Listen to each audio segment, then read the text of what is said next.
दोस्तों, स्वागत है आपका मेरे YouTube चैनल पर। आज मैं आपके लिए एक नई कहानी लेकर आया हूं, जो मेरे एक सब्सक्राइबर ने मुझे भेजी है। अगर आपने अभी तक चैनल को सब्सक्राइब नहीं किया है, तो सब्सक्राइब जरूर करें ताकि ऐसी और दिलचस्प कहानियां आप तक पहुंचती रहें। यह घटना लगभग 2 साल पुरानी है। उस समय विकास की नई नई शादी हुई थी और हनीमून के लिए उन्होंने गोवा जाने का प्लान बनाया।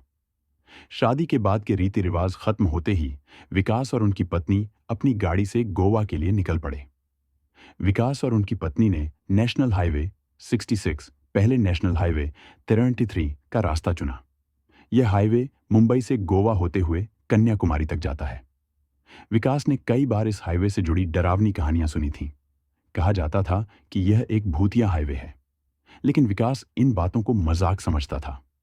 विकास और उनकी पत्नी ने घर पर लंच किया और दोपहर के बाद अपनी गाड़ी लेकर निकल पड़े। गोवा का सफर करीब 500 किलोमीटर का था, जिसमें लगभग 10-12 घंटे लगने वाले थे। रास्ते में सब कुछ सामान्य था। लगभग 7 घंटे गाड़ी चलाने के बाद विकास थक गए। उन्होंने रास्ते में एक रेस्टोरेंट पर रुककर कुछ खाने का सोचा। वेटर ने उन्हें चिकन कबाब ट्राई करने की सलाह दी। उन्होंने 2 प्लेट ऑर्डर कर दी, लेकिन जब चिकन कबाब आया तो उसकी मात्रा इतनी ज्यादा थी कि एक प्लेट ही उनके लिए काफी हो गई। उन्होंने बची हुई दूसरी प्लेट पैक करवा ली, यह सोचकर कि रास्ते में भूख लगेगी तो खा लेंगे। रात के करीब 11:30 बजे थे। मौसम अचानक बिगड़ने लगा। हल्की ठंड महसूस हो रही थी और घना कोहरा छा गया था। रास्ता ठीक से दिखाई नहीं दे रहा था। तभी विकास को सड़क के बीच कुछ गिरा हुआ दिखा। उन्होंने गाड़ी रोकी और बाहर जाकर देखने का फैसला किया। गाड़ी से उतरने पर विकास और उनकी पत्नी ने देखा कि सड़क पर एक पुराना जंप सूट गिरा हुआ था। यह देखकर दोनों हंसने लगे, लेकिन जब वे वापस अपनी गाड़ी के पास आए तो गाड़ी अंदर से लॉक हो चुकी थी। विकास ने पत्थर उठाकर गाड़ी की खिड़की तोड़ी और दरवाजा खोलने की कोशिश की। जैसे ही उनकी पत्नी गाड़ी में बैठी, उसे ऐसा महसूस हुआ जैसे कोई उसका चेहरा खरोंच रहा हो।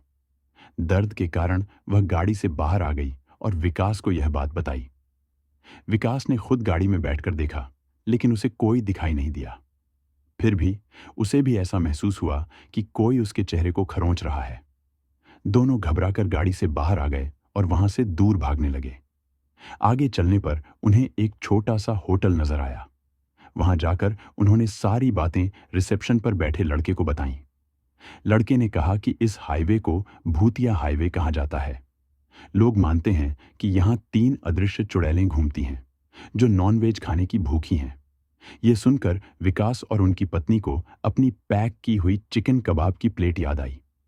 लड़के ने उन्हें सलाह दी कि वे रात वहीं होटल में रुकें। अगले दिन जब वे होटल स्टाफ के साथ अपनी गाड़ी के पास गए तो गाड़ी का सारा सामान बिखरा हुआ था, लेकिन सबसे अजीब बात यह थी कि पैक किया हुआ नॉनवेज गायब था। विकास ने होटल स्टाफ को धन्यवाद दिया और गोवा की ओर रवाना हो गए।